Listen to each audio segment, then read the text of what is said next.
Positioning എന്ന് പറഞ്ഞാൽ basically നിങ്ങളുടെ ബിസിനസ് എവിടെയാണ് ഫിറ്റ് ആകുന്നത്, എവിടെയാണ് ഫിറ്റ് ചെയ്യുന്നത്. ഫോർ എക്സാമ്പിൾ പൊസിഷൻ പല രീതിയിലാകാം. പൊസിഷനിങ് ആകാം, നമ്മൾ എക്സ്ട്രീംലി ഹൈ പ്രൈസ് ആകാം. എക്സ്ട്രീംലി ഹൈ പ്രൈസിങ് ഒരു പൊസിഷനിങ് ആണ്. അപ്പം നിങ്ങളത് ആലോചിച്ച് നോക്കിയേ, നിങ്ങളുടെ കമ്പനിയെ കുറിച്ച് മറ്റാൾക്കാർ ഈ പറഞ്ഞ പോലെ എന്താണ് ബിലീവ് ചെയ്യുന്നത്, നിങ്ങളുടെ കമ്പനിയെ കുറിച്ച് എന്താണ് അവർക്കറിയാവുന്നത്, എന്താണ് അവർക്കറിയാവുന്നത്, മറ്റുള്ളവർ എന്താണ് നിങ്ങളുടെ കമ്പനിയെ കുറിച്ച് അവരോട് പറഞ്ഞിട്ടുള്ളത്, അവരെന്താണ് നിങ്ങളുടെ കമ്പനിയെ കുറിച്ച് വായിക്കുന്നത്, എന്താണ് അവർ കേൾക്കുന്നത്, നിങ്ങളുടെ കമ്പനിയെ കുറിച്ച്, നിങ്ങളുടെ കമ്പനി എന്താണ്, നിങ്ങളുടെ കമ്പനിയുടെ സ്റ്റോറി എന്താണ്, നിങ്ങൾ ആരുമായിട്ടാണ് അസോസിയേറ്റഡ് ആയിട്ട് അവർക്ക് ഫീൽ ചെയ്യുന്നത്, എന്താണ് നിങ്ങളുടെ കമ്പനി, അവരുടെ മനസ്സിൽ അവർ നോക്കുമ്പോൾ നിങ്ങളുടെ പൊസിഷനിങ് എന്താണ്. ആ പൊസിഷനിങ് ഭയങ്കര ഇമ്പോർട്ടൻ്റ് ആണ്. ആ പൊസിഷനിങ് ഉണ്ടെങ്കിലാണ് നിങ്ങൾക്ക് പ്രീമിയം ആയിട്ടുള്ള പ്രൈസ് ചാർജ് ചെയ്യാൻ പറ്റുള്ളൂ. അപ്പൊ അതിനുവേണ്ടി നിങ്ങൾ എന്താ വെച്ചാൽ സ്പെഷ്യലൈസ് ചെയ്യണം. ജനറലൈസ് ചെയ്യുന്നതിന് പകരം സ്പെഷ്യലൈസ് ചെയ്യണം. ഒരു സ്പെഷ്യലൈസ്, ഞാൻ നേരത്തെ പറഞ്ഞു neuro surgeon, cardiac thoracic surgeon എന്ന് പറഞ്ഞേക്കുന്നത്. അതുപോലെ സെല്ല് ചെയ്യല്ല നമ്മൾ ചെയ്യാൻ പോകുന്നത്, സെല്ല് ചെയ്യല, പുഷ് ചെയ്യല, പ്രിസ്ക്രൈബ് ചെയ്യുള്ളൂ. ഡോക്ടേഴ്സ് എന്താ ചെയ്യുന്നത്, പ്രിസ്ക്രൈബ് ചെയ്യുള്ളൂ. ഇപ്പോൾ ഡോക്ടർ വന്നിട്ട് നമ്മളോട് പറഞ്ഞല്ല, ഓ ബ്രെയിൻ ഇങ്ങനെ ഒരു പ്രശ്നം ഉണ്ടല്ലേ, ഓക്കെ ഇവിടെ ന്യൂറോ സർജറി വ്യാഴാഴ്ച തന്നെ സ്കെഡ്യൂൾ ചെയ്തേക്കാം, വ്യാഴാഴ്ച ഇതായിട്ട് നോക്കിയോ, അവിടെ ചെന്നിട്ട് സർജറി സെന്ററിൽ ചെന്നിട്ട് അത് റെഡിയാക്കി ആ ഡേറ്റ് എടുത്ത് അങ്ങ് പോക്കോ എന്ന് പറയുവാണ്. നമ്മളോട് പ്രൈസ് എത്രയാണ്, 12 ലക്ഷം രൂപയാണ്, ഓ 12 ലക്ഷം രൂപയ്ക്ക് ഡിസ്കൗണ്ട് കിട്ടുമോ എന്നൊന്നും നമ്മൾ ചോദിച്ചിട്ടില്ല. അത് മാത്രമല്ല വ്യാഴാഴ്ച, ഓ അടുത്ത വെള്ളിയാഴ്ച ആക്കാവോ, അടുത്ത ആഴ്ച ആക്കാവോ, നമുക്ക് കുറച്ച് ദിവസം കഴിഞ്ഞ് ചെയ്യാവോ, ഇതൊന്നും നമ്മൾ ചോദിക്കുകയല്ല. എന്താണ്, പ്രിസ്ക്രൈബ് ചെയ്യുവാണ് ചെയ്തേക്കുന്നത്, സെല് ചെയ്യുകയല്ല ചെയ്തേക്കുന്നത്. നിങ്ങൾ മൂന്നാമത്തെ കാര്യം, വാക്ക് അവേ, ഡോണ്ട് ബാഗ്. സാധാരണഗതിയിൽ വീക്ക് ആയിട്ടുള്ള പൊസിഷനിങ് ഇല്ലാത്ത ആൾക്കാരെന്നാ ചെയ്യുന്നത്, ഓ എൻ്റെ ഒന്നും മേടിക്കാവോ, എനിക്ക് ഒരു രക്ഷയില്ല, പൈസയ്ക്ക് ടൈറ്റ് ഉണ്ട്, അതൊന്ന് റെഡി. നിങ്ങൾ വാക്ക് അവേ ചെയ്യുക. നിങ്ങളെ സംബന്ധിച്ചോളം ക്ലയന്റ് റൈറ്റ് ഫിറ്റ് അല്ലെന്ന് കാണുവാണെങ്കിൽ, പ്രോസ്പെക്ട് റൈറ്റ് ഫിറ്റ് അല്ലെന്ന് കാണുവാണെങ്കിൽ നിങ്ങൾ വാക്ക് അവേ ചെയ്യാനായിട്ട് ശ്രമിക്കുക. അല്ലാതെ നിങ്ങളെ സംബന്ധിച്ചോളം നിങ്ങൾ കസ്റ്റമേഴ്സിന്റെ പുറകെ പോയി എങ്ങനെയെങ്കിലും എന്നെ ഒന്ന് മേടിക്കുമെന്ന് പറഞ്ഞ് നിൽക്കരുത്. Be recommended, not shop call. For example വെച്ചാൽ നിങ്ങളെ സംബന്ധിച്ചോളം നിങ്ങൾ കോൾ ചെയ്ത് പ്രീമിയം പ്രൈസിങ് നിങ്ങൾ ചാർജ് ചെയ്യാൻ ഉദ്ദേശിക്കുന്നത്, നിങ്ങൾ ആൾക്കാരെ അങ്ങോട്ട് വിളിക്കില്ല.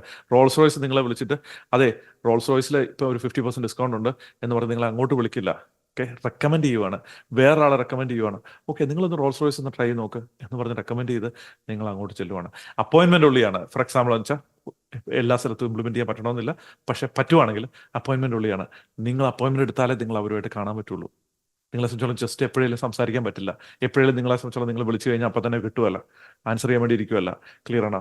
അപ്പോയിൻമെന്റ് വഴിയുള്ള ലെക്സസിൽ പോയാൽ, അല്ലെങ്കിൽ പ്രീമിയം BMW പോയാൽ, അല്ലെങ്കിൽ മെഴ്സീഡീസിൽ പോയാൽ നിങ്ങളെ സംബന്ധിച്ചോളം നിങ്ങൾ അപ്പോയിൻമെന്റ് എടുക്കണം. ചിലപ്പോൾ ഷോപ്പ് ചെയ്താൽ ചിലപ്പോൾ നിങ്ങൾക്ക് കാണാൻ പറ്റണമെന്നില്ല. ആ സമയം നിങ്ങൾ സാധാരണ ഒരു വണ്ടി സ്ഥലത്ത് ചെന്ന് കഴിഞ്ഞാൽ അവർ നിങ്ങളെ പിടികൂടി എങ്ങനെയെങ്കിലും വിറ്റുകൊണ്ട് പോകുവാണ്. അത് മാത്രമല്ല, നിങ്ങളെ സംബന്ധിച്ചാൽ ശരിക്കും നിങ്ങളുടെ കസ്റ്റമറിനെ നിങ്ങൾ, ഇത് ഭയങ്കര കൗണ്ടർ ഇൻഡ്യൂറ്റീവ് ആയിട്ട് തോന്നും, ചിലപ്പം നിങ്ങൾ സെയിൽ ഡിലേ ചെയ്യാം.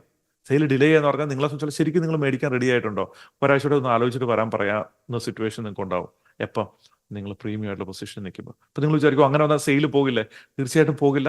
റൈറ്റ് ആയിട്ടുള്ള ആൾക്കാർ നിങ്ങളുടെ അടുത്തോട്ട് വന്നോളൂ, കൂടുതൽ ആൾക്കാർ നിങ്ങളുടെ അടുത്തോട്ട് വന്നോളൂ. എന്താണ് കീ പോയിന്റ് എന്ന് വെച്ചാൽ നിങ്ങളാണ് കൺട്രോള്, നിങ്ങൾക്കാണ് കൺട്രോൾ ഉള്ളത്. പ്രീമിയം പ്രൈസിങ് നിങ്ങൾ ചെയ്യുവാണെങ്കിൽ വാല്യൂ കൊടുക്കാതെ രക്ഷയില്ല. കാരണം ഇല്ല, എന്റെ സിറ്റുവേഷൻ എന്ന് വെച്ചാൽ ഇതാണ് ഒരു പക്ഷെ ബൈജൂസിന് ഹാപ്പൻ ചെയ്തത്. എന്താണ് സംഭവിച്ചത്? നിങ്ങളൊന്ന് ശ്രദ്ധിച്ചു നോക്കി കഴിഞ്ഞാൽ ബൈജൂസിനെ സംബന്ധിച്ചോളം സോളിഡ് ആയിട്ടുള്ള ഫണ്ടുണ്ട്, സോളിഡ് ആയിട്ടുള്ള മാർക്കറ്റിംഗ് ഉണ്ട്, സോളിഡ് ആയിട്ടുള്ള സെയിൽസ് ഉണ്ട്, സോളിഡ് ആയിട്ടുള്ള എക്സ്പോഷർ ഉണ്ട്, സോളിഡ് ആയിട്ട് മാർക്കറ്റിംഗ് ബഡ്ജറ്റും എല്ലാം ഉണ്ട്. എന്താണ് ഇല്ലാതെ? വാല്യൂ കൊടുക്കുന്നില്ല. ഓക്കെ, അഗ്രസീവ് ആയിട്ടുള്ള സെല്ലിങ് വന്നു, എക്സസീവ് അഗ്രസീവ് ആയിട്ടുള്ള സെല്ലിങ് വന്നു, അതിനനുസരിച്ച് വാല്യൂ കൊടുക്കാൻ പറ്റാമെന്നും കമ്പനിയെ സംബന്ധിച്ചുള്ള സിഗ്നിഫിക്കൻ്റ് ആയിട്ട് ഡ്രോപ്പ് ഉണ്ടായി. ഒരു പക്ഷേ അവർ ഇനി വാല്യൂ കൊടുത്താൽ ഒരു പക്ഷേ പിൽക്കാലത്ത് ഗ്രോ ചെയ്ത് വരാൻ കുറച്ച് സമയം എടുത്തേക്കാം, പക്ഷെ വളർന്നു വരാൻ പോസിബിൾ ആണ്. പക്ഷെ അതിന് 360 ഡിഗ്രി മൈൻഡ് സെറ്റിൽ സ്വിച്ച് ഉണ്ടാകണം.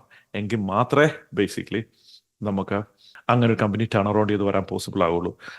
അപ്പം എന്താണ് സംഭവിച്ചിരിക്കുന്നത്?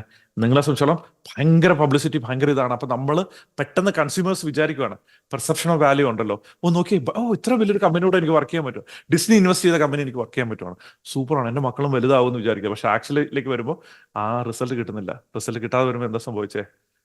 കമ്പനി താഴോട്ട് പോവാണ്. അതേസമയം പക്ഷെ ഏതെങ്കിലും സിറ്റുവേഷനിൽ ഈ കമ്പനി റിയലൈസ് ചെയ്യുവാണ്, ഈ വീഡിയോ വാച്ച് ചെയ്തിട്ട് റിയലൈസ് ചെയ്യുവാണ്, അല്ല എങ്ങനെയാണ് റിയലൈസ് ചെയ്യുവാണ്, വാല്യൂ സിഗ്നിഫിക്കൻ്റ് കൊടുക്കണം, വാല്യൂ ടിൽറ്റ് ചെയ്ത് നെക്സ്റ്റ് ലെവലിലേക്ക് സിഗ്നിഫിക്കൻ്റ് ആയിട്ട് കൂടുതൽ കൊടുക്കണം എന്ന് തീരുമാനിച്ചു കഴിഞ്ഞാൽ ആ കമ്പനിക്കും വളരാൻ പറ്റും.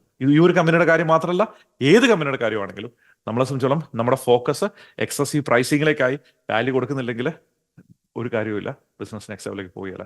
ആദ്യം കുറച്ച് ആൾക്കാരെ മേടിക്കും, പക്ഷെ റിയൽ ആയിട്ടുള്ള വാല്യൂ കാണുന്നില്ലെങ്കിൽ ആൾക്കാരെ മുന്നോട്ട് നീങ്ങി പോകണമെന്നില്ല. അത് റിയലൈസ് ചെയ്യുക, ഇത് വളരെ വളരെ ഇമ്പോർട്ടൻ്റ് ആയിട്ടുള്ള പോയിന്റാണ്.